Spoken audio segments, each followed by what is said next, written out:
तो कोरोना की दवा को लेकर चल रहे विवाद पर बाबा रामदेव की प्रेस कॉन्फ्रेंस में सीधा रुख कर लेते हैं।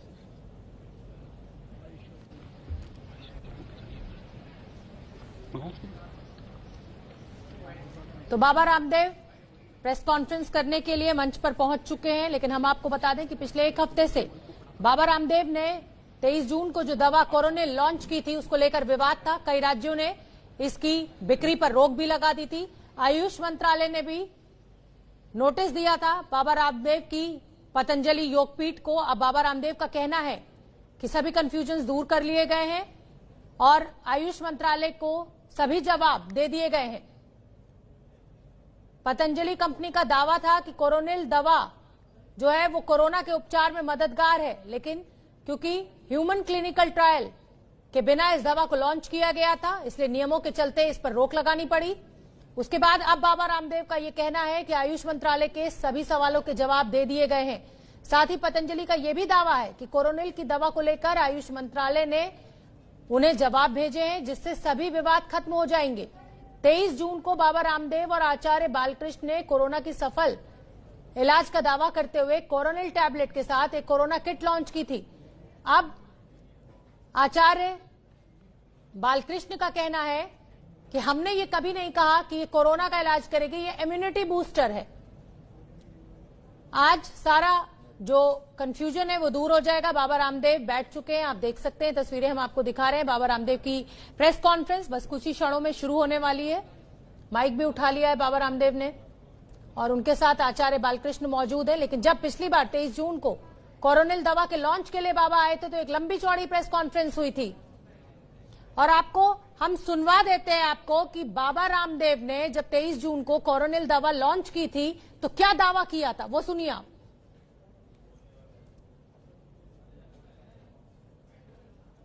ये कोरोनिल और स्वासारी साथ में ये अणु तेल नासिका में डलवाते हैं। ये भी कोरोना का जो प्रभाव हमारे पूरे रेस्पिरेटरी ट्रैक्ट पर होता है उसको क्लीन करके, कोई यदि हमारे श्वास नलिका में भी कोरोना के किसी भी प्रकार का प्रभाव है तो उसको हमारे स्टोमक तक ले आता है और स्टोमक में जो भी हमारे स्वाभाविक रूप से जो उसके अंदर क्या बोलते हैं पेट के अंदर जो एसिड्स होते हैं वो एसिड उसको कोरोना को अपने आप मार देते हैं। तो ये 3 औषधियां मुख्य रूप से हैं। एक अणु तेल है सुबह नासिका में डालने के लिए 3 से 5 बूंद, ये स्वासारी खाली पेट 3-3 गोली 3 बार और कोरोनिल खाने के बाद 3-3 गोली 3 बार। इतना करने मात्र से व्यक्ति, मैंने कहा 3 दिन में 69% पेशेंट्स की रिकवरी और 7 दिन के अंदर 100% रिकवरी रेट, 0% डेथ रेट बिना किसी कॉम्प्लिकेशंस के। ये तो आपने बाबा रामदेव को सुना जब लॉन्चिंग की गई थी इस कोरोनिल दवा की। अब सीधे आपको लिए चलते हैं प्रेस कॉन्फ्रेंस में। पलटी मारी, पतंजलि ने यू टर्न लिया। पतंजलि ने कोई अनुसंधान नहीं किया, पतंजलि फेल हुआ और कुछ लोगों ने तो स्वामी रामदेव की जात को लेकर के, मेरे धर्म को लेकर के, मेरे सन्यास को लेकर के और यहां तक कि अलग अलग प्रकार से एक बहुत गंदा वातावरण बनाने की कोशिश की। आखिर ऐसे लगता है कि हिंदुस्तान के अंदर मानो योग आयुर्वेद का काम करना एक गुनाह हो और सैकड़ों जगह एफआईआर दर्ज हो गई। माने एक जैसे किसी देशद्रोही और आतंकवादी के खिलाफ एफआईआर दर्ज होती है और कुछ सिरफिरे लोगों ने हेडलाइन चलानी शुरू कर दी। कुछ लोगों ने अब सोशल मीडिया में तो अपने अपने मालिक खुद हैं, खुद एडिटर हैं, खुद ही ओनर हैं और खुद ही सबसे बड़े ठेकेदार हैं सच के। स्वामी रामदेव जेल जाएंगे और एक आर्टिफिशियल जेल बना करके और उसके पीछे स्वामी रामदेव को बैठा दिया कि अब 7 दिन बाद स्वामी रामदेव सलाखों के पीछे जाने वाले हैं। अरे भाई, ऐसा क्या गुनाह कर दिया? ये जो पूरी मानसिकता है, ये हमें कहां लेकर के जाएगी? स्वामी रामदेव और आचार्य बालकृष्ण 35 वर्षों से हम लोग देश और दुनिया के सामने अपनी सेवाएं कर रहे हैं और एक सामान्य जमींदार के घर में पैदा होकर के, एक सामान्य परिवार में पैदा होकर के पूज्य आचार्य बालकृष्ण जी चौकीदारी, स्वामी रामदेव जमींदारी करने वाले अनपढ़ मां बाप के घर में पैदा होकर के यहां तक आए। क्या किया? योग आयुर्वेद का यश बढ़ाया। अब कुछ लोगों को मिर्ची लगती है योग आयुर्वेद के, वेदों के, भारतीय संस्कृति के उत्कर्ष से। ये तो ठीक नहीं है ना। अरे, आपको आपत्ति है स्वामी रामदेव से, खूब गाली दो, हम तो गाली प्रूफ हो चुके हैं। आपको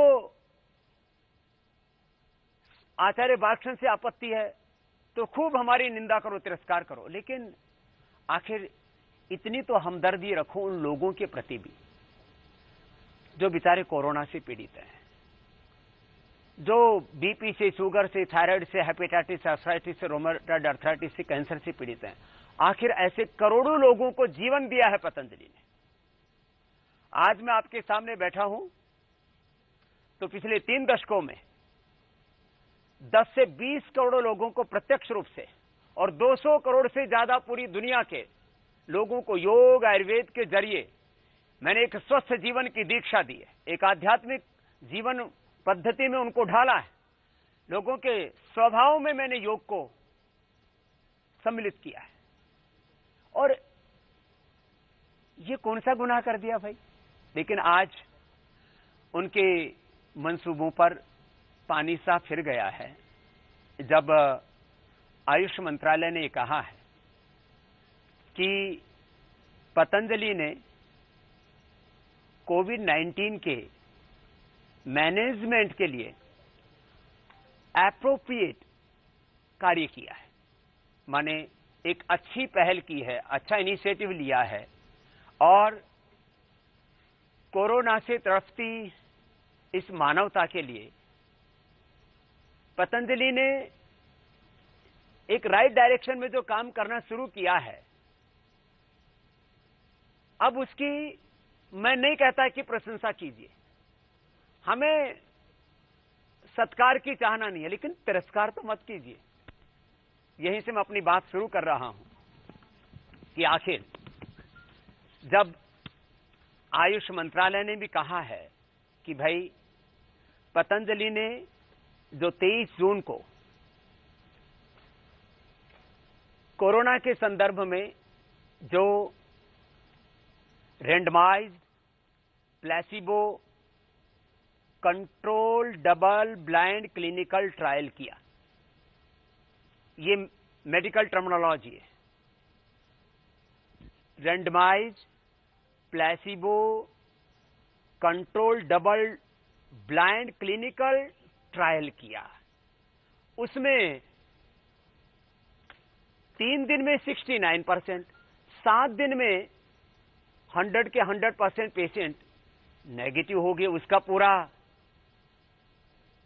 डेटा हमने आयुष मंत्रालय को दे दिया।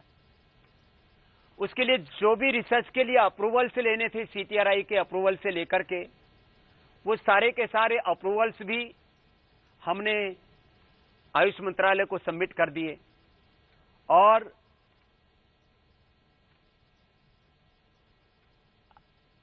इस पूरे ट्रायल में यह देखा गया कि सबसे बड़ा खतरा होता है कोरोना पेशेंट्स में।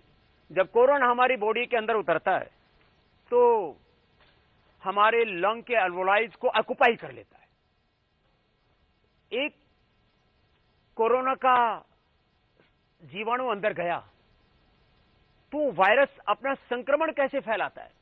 साइटोकाइंस का एक तूफान खड़ा होता है अंदर। एक कोरोना अपनी जैसी हजारों फिर लाखों कॉपियां तैयार कर लेता है और इसका पता लगता है IL-6, TNF अल्फा और CRP बढ़ने से। हमने पेशेंट्स के अंदर देखा कि सारी चीजें कंट्रोल हो रही हैं, बहुत बेहतर तरीके से कंट्रोल हो रही हैं। जो भी कंट्रोल ग्रुप में जो प्लेसिबो ग्रुप था उसकी तुलना में, जिनका 282-300 तक, जिनको IL-6 लेवल हो गया था, वो 1, 2, 3, 4, 5 लेवल पर आ गए, सीधा लगभग 300 से 3 पर आ गए। ये बहुत बड़ी बात है, इस साइटोकाइंस के तूफान को कंट्रोल करना। फिर इसके जो भी वायरस लोड हैं या और दूसरी जो चीजें क्या क्या उसके अंदर भीतर परिवर्तन हुआ रोगी के अंदर, उसका पूरा साइंटिफिक डॉक्यूमेंटेशन है और किस तरह से कोरोना के सिम्टम्स के ऊपर, उसके व्यक्ति के सिस्टम के ऊपर ये औषधियां काम करती हैं आयुर्वेद की। जो भी देखना चाहे उस क्लिनिकल कंट्रोल ट्रायल की पूरी रिसर्च वो हमने आयुष मंत्रालय को जमा की हुई है। अब जब सारे अप्रूवल से लेकर के आयुर्वेद को क्लिनिकल कंट्रोल ट्रायल के जो भी पैरामीटर्स मॉडर्न मेडिकल साइंस ने सेट किए, स्वामी रामदेव ने पैरामीटर्स नहीं बनाए हैं, आचार्य बालकृष्ण ने पैरामीटर्स सेट नहीं किए हैं, ये पतंजलि के बनाए हुए पूरे प्रोटोकॉल्स नहीं है, ये मॉडर्न मेडिकल साइंस ने जो प्रोटोकॉल बनाए उन प्रोटोकॉल्स के अकॉर्डिंग हमने ये रिसर्च किया। और अभी तो एक कोरोना के ऊपर ये क्लिनिकल कंट्रोल हुआ है, ट्रायल हुआ है। ऐसे ही 10 से ज्यादा बड़ी बीमारियों पर हम, जिसको 3 लेवल बोलते हैं रिसर्च के, वो हम पूरे कर चुके हैं। इन सिलिको, इन विट्रो और इन विवो, ये 3 लेवल हम पार कर चुके हैं। हाइपरटेंशन के रोगियों के लिए, हृदय रोगियों के लिए, अस्थमा के रोगियों के लिए, हेपेटाइटिस, अर्थराइटिस, रोमेटॉइड अर्थराइटिस के रोगियों के लिए, डेंगू, चिकनगुनिया, स्वाइन फ्लू के रोगियों के लिए। ये कोई हम पहली बार वायरोलॉजी के ऊपर रिसर्च नहीं कर रहे हैं। हमारे पास डॉक्टर अनुराग वार्ष्णेय जी, जो मेरे भाई और हैं, ऐसे करीब 500 हमारे पास में आयुर्वेद के रिसर्च करने वाले सीनियर साइंटिस्ट और उसके ऊपर निरंतर वैज्ञानिक शोध, अनुसंधान और पूरे इस प्रोसेस को आगे बढ़ाने वाले लगभग 500 साइंटिस्टों की टीम है। पूज्य श्रद्धेय आचार्य बालकृष्ण जी के मार्गदर्शन में ये 500 साइंटिस्ट रात दिन काम कर रहे हैं। अभी तो एक कोरोना के बारे में हमने क्लिनिकल कंट्रोल ट्रायल का डेटा सामने रखा तो मानो तूफान सा उठ गया, भूकंप सा आ गया, चूल्हे हिल गई। उन ड्रग माफियाओं की, उन एमएनसीज के माफियाओं की, उन भारत और भारतीयता स्वदेशी विरोधी ताकतों की जड़ें हिल गई। और ये हो क्या गया? ये टाई साई पहनने वाले ये तो रिसर्च करते थे, ये लंगोटी धोती पहनने वाले कब से रिसर्च करने लगे? तो तुमने ठेका ले रखा है कि तुम ही रिसर्च करोगे? एक सन्यासी एक साइंटिस्ट की भूमिका में नहीं हो सकता, एक आचार्य वो जो है उस साइंस और टेक्नोलॉजी में, रिसर्च में काम नहीं कर सकता। ये कौन सी अस्पृश्यता है? ये एक नई इंटचेबिलिटी, एक नई अस्पृश्यता, एक नई घृणा, एक नया उन्माद, ये किस तरह का हेट का दौर है? ये किस प्रकार से एक पूरी की पूरी एक सामंतवादी, एक साम्राज्यवादी सोच है कि कोई वेद पढ़ा हुआ, कोई भगवा कपड़ा पहनने वाला, कोई सन्यासी, कोई आचार्य कैसे रिसर्च कर सकता है? हमने योग आयुर्वेद की रिसर्च के लिए लगभग 10,000 करोड़ रुपए का इंफ्रास्ट्रक्चर खड़ा किया है इस देश के लोगों की ताकत से, उनके आशीर्वाद से, उनके स्नेह से। और अभी मैंने कहा ये तो एक क्लिनिकल कंट्रोल ट्रायल के डाटा सामने रखे तो पूरी मॉडर्न मेडिकल साइंस में तूफान सा उठा हुआ, उन्हीं के बनाए हुए प्रोटोकॉल्स के अकॉर्डिंग, उन्हीं के बनाए हुए रिसर्च पैरामीटर्स के अकॉर्डिंग हमने ये कार्य आगे बढ़ाया है।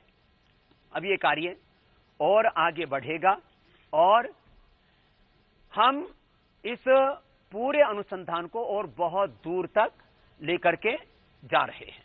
मैं इसलिए इस बात को कहना चाहता हूं कि आज मैं 5-7 बातें पूरी स्पष्टता के साथ सबके बीच शेयर करना चाहता हूं। एक बात कि यह जो आप मेरे हाथ में तीनों औषधियां देख रहे हैं, इनका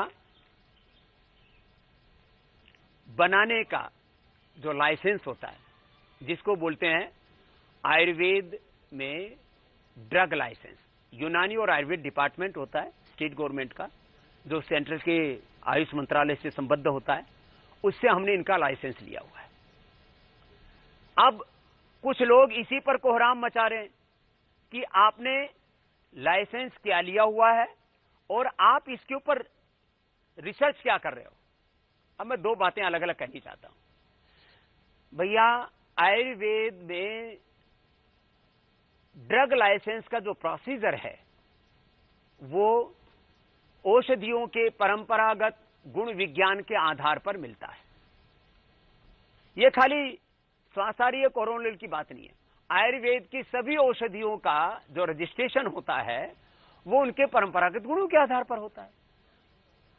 कोई भी औषधि का जो अनुसंधान है, क्लिनिकल कंट्रोल ट्रायल है, उसका प्रोटोकॉल आयुर्वेद तय नहीं करता है। उसके लिए, क्योंकि पूरे मेडिकल सिस्टम को एलोपैथी या मॉडर्न मेडिकल साइंस लीड करता है, तो मॉडर्न मेडिकल साइंस ने रिसर्च के पैरामीटर्स बना रखे हैं, हम उसको फॉलो करते हैं। तो हमने कोरोनिल का, स्वासारी का जो आयुर्वेदिक ड्रग लाइसेंस है वो परंपरागत गुणों के आधार पर लिया। इस पर जो स्वासारी पर भी, श्वास रोगों पर, दमा पर, अस्थमा पर, रेस्पिरेटरी सिस्टम के ऊपर ये किस तरह से काम करती है, इसका इंटरनेशनल जर्नल में हमने रिसर्च पेपर भी पब्लिश किया हुआ। अब कोई कहे कि स्वासारी का तो आपने रजिस्ट्रेशन लिया आयुष से और इसके ऊपर आपने इंटरनेशनल जर्नल में स्टडी कैसे प्रकाशित कर दी, इसके ऊपर रिसर्च कैसे कर लिया आपने। अरे भैया, रिसर्च का मामला अलग है और जो है, अरे भाई ऐसे क्यों बीच में घुसे हो, अच्छी बात नहीं है ना।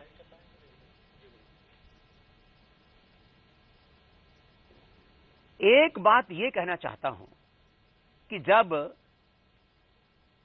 आयुर्वेद के ड्रग लाइसेंस का प्रोसेस हमने, जो ड्रग लाइसेंस के जो रिक्वायरमेंट्स हैं उसके अकॉर्डिंग करवाया, और इसका जो रिसर्च है, क्लिनिकल कंट्रोल ट्रायल का जो पैरामीटर्स, उसके जो प्रोटोकॉल मॉडर्न मेडिकल साइंस ने तय किए हुए हैं, उसके अकॉर्डिंग हमने कोरोनिल के जो एक्टिव कंपोनेंट्स हैं, गिलोय, तुलसी, अश्वगंधा, एक्सट्रैक्ट, पाउडर नहीं, और उसके भी जो एक्टिव कंपाउंड्स का एक स्टैंडर्डाइजेशन है, उस स्टैंडर्ड के आधार पर अब कुछ लोग दे दनादन देश में गिलोय बेचने में लगे हैं, अश्वगंधा, तुलसी बेचने में लगे हैं। भैया, इसके अंदर गिलोय, अश्वगंधा, तुलसी का एक सुनिश्चित मात्रा में जो उसका एक्टिव कंपाउंड उसके अंदर होना चाहिए, उस एक्टिव कंपोनेंट के साथ, जिसके अंदर एक सुनिश्चित मात्रा में फाइटोकेमिकल्स, फाइटोमेटाबोलाइट्स होने चाहिए, उस मात्रा में लिया गया अश्वगंधा, गिलोय और तुलसी के एक्सट्रैक्ट को, और उसकी डोज दी गई रोगियों को, और उससे जो कोरोना पेशेंट्स में रिजल्ट आए वो हमने क्लिनिकल कंट्रोल ट्रायल में के डेटा में यहां देश के लोगों को उपलब्ध कराए। वो विज्ञापन नहीं है, और आज में जो मैं बोल रहा हूं ये कोई विज्ञापन नहीं है।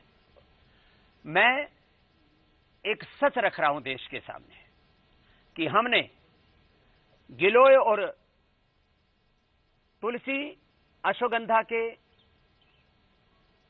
एक्सट्रैक्ट से उसके एक सुनिश्चित मात्रा में, जिसके अंदर जो फाइटोकेमिकल्स हैं, फाइटोमेटाबोलाइट्स हैं, इसके उन तत्वों को लेकर के ये कोरोनिल, और ऐसे ही रुदंती से लेकर के और अलग अलग प्रकार के काकड़ा सिंघी, दालचीनी, अकरकरा जैसी औषधियों से हमने श्वासारी को निर्मित किया और इसके ऊपर ये दोनों दवाइयां साथ साथ दी गई हैं, श्वासारी और कोरोनिल के गिलोय, तुलसी, अश्वगंधा साथ साथ दी गई हैं। लाइसेंस अलग अलग है, लेकिन श्वासारी और इस कोरोनिल के अंदर जो एक्टिव कंपाउंड्स हैं उसके बारे में मैं बता चुका हूं। इनका साथ साथ प्रयोग किया गया है, साथ में अणु तेल भी डाला गया है और ये समान रूप से इफेक्टिव है। अकेला कोरोनिल या अकेला श्वासारी का ये अभी क्लिनिकल कंट्रोल ट्रायल नहीं हुआ है।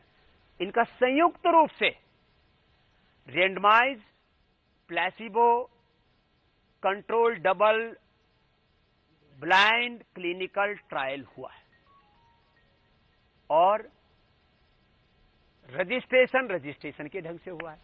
इसमें विवाद कहां रह गया कि आपने रजिस्ट्रेशन तो कुछ करवाया और रिसर्च कुछ कर रहे हैं। अरे रिसर्च के डेटा अलग है, रजिस्ट्रेशन का प्रोसेस अलग है। रजिस्ट्रेशन के प्रोसेस के लिए हमने रजिस्ट्रेशन का प्रोसेस फॉलो किया, क्लिनिकल कंट्रोल ट्रायल के लिए हमने क्लिनिकल कंट्रोल ट्रायल का प्रोसेस फॉलो किया। और ये तो अभी हमने आपको कोरोनिल और श्वासारी के बारे में बताया। हमने परंपरागत गुणों के आधार पर ही मुक्तावटी, मधुनाशिनी, हृदयामृत, सर्वकल्पवात। भाई आप बीच बीच में क्यों ऐसे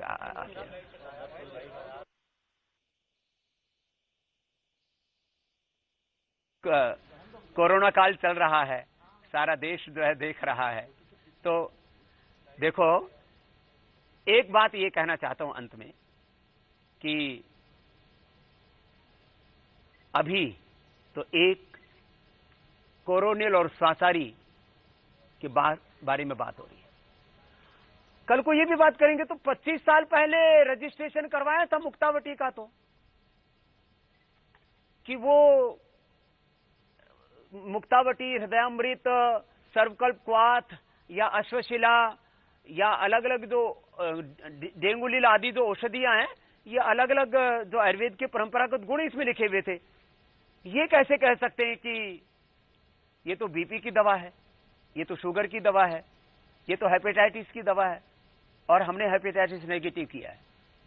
अब इसके ऊपर भी हमारे ऊपर कोई एफआईआर कर लो, जेल में डाल लो, हमको आतंकवादी कह दो, हमें देशद्रोही कह दो, कोई फर्क नहीं पड़ता। तो जब हमने जो दुनिया में नहीं हुआ था वो योग से किया। पहले तो हमने लाखों लोगों का बीपी ऐसा ठीक कर दिया कि उनको दवा लेने की जरूरत ही नहीं पड़ी।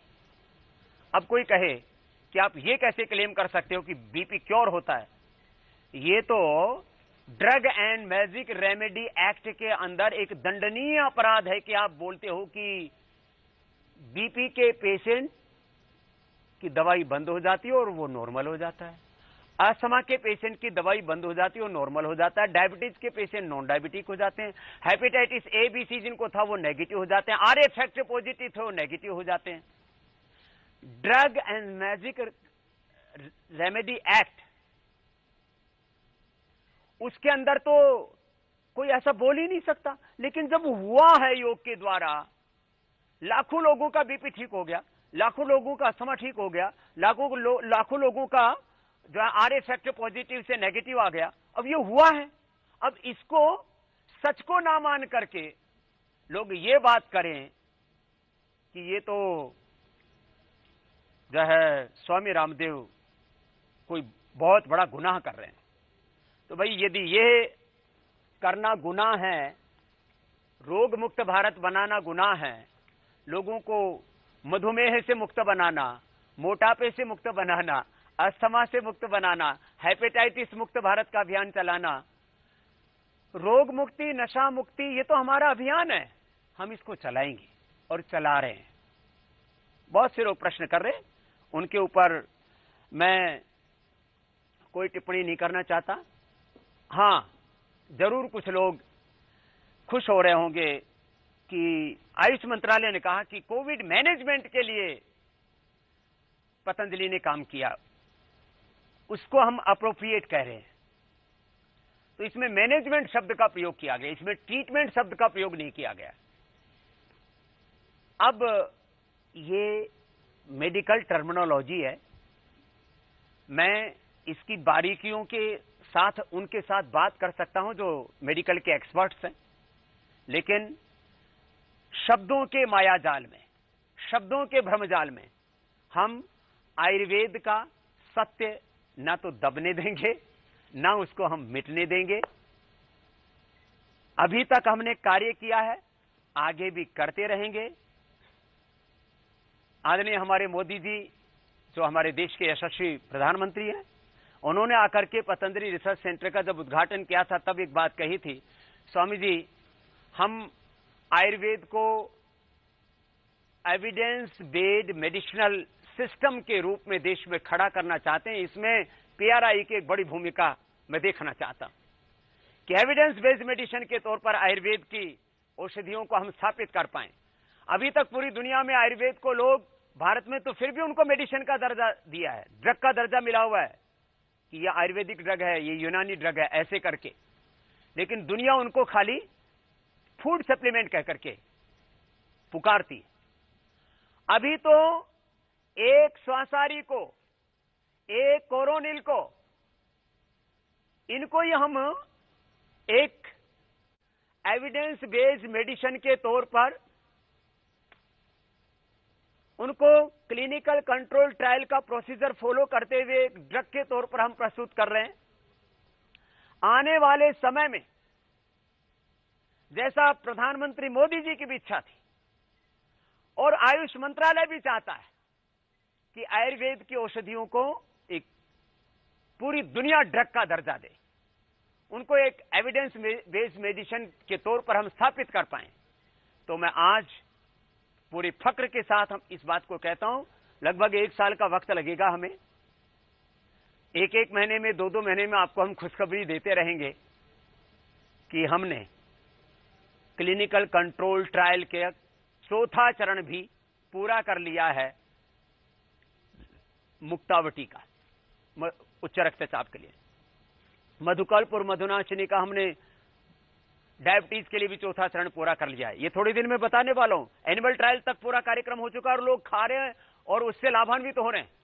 हेपेटाइटिस को हमने क्योर कर दिया है, अस्थमा को क्योर कर दिया है, डेंगू, चिकनगुनिया, स्वाइन फ्लू, इनके ऊपर हमने जो कार्य किया है वह भी अप्रतिम है। ये बीमारियां, एक बात होती है किसी बीमारी का मैनेजमेंट करना, आयुर्वेद से बीमारियों को जड़मूल से नष्ट करने की प्रक्रिया है। उन एकदम निरापद औषधि जिनका कोई साइड इफेक्ट नहीं, कोई कॉम्प्लिकेशंस नहीं है। आयुर्वेद के बारे में 3 और भ्रम फैलाए जाते हैं। इनके अंदर मेटल्स होते हैं, लीवर किडनी खराब हो जाते हैं, नर्वस सिस्टम डैमेज हो जाता है। तो यह एक भ्रांति हमने दूर की है।